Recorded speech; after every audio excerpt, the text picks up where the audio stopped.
আমি সমস্ত পুরুষ জাতির উদ্দেশ্যে বলতেছি, বিয়ের পর আপনারা যে সকল নতুন নতুন জিনিস এবং তথ্য সম্পর্কে জানতে পারেন, বিয়ের আগে আপনারা সেগুলো কখনোই জানতে পারেন না।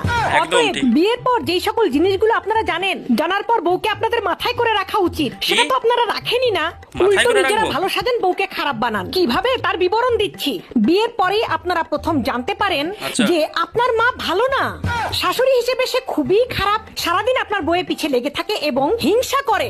বিয়ের পর আপনি এটাও বুঝতে পারেন যে আপনার বোন ভালো না, ননদ হিসেবে সে খুবই খারাপ, সারাদিন আপনার বউয়ের কুটনামি করতে থাকে, বউয়ের সাথে লড়াই ঝগড়া করার একটা ফন্দি সবসময় এঁটে থাকে।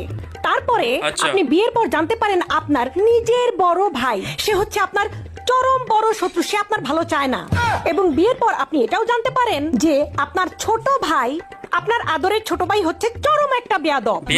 আরো জানতে পারেন যে বিয়ের পরে আপনার 14 গোষ্ঠী, আপনার ফ্যামিলির 14 গোষ্ঠীর কেউ ভালো না।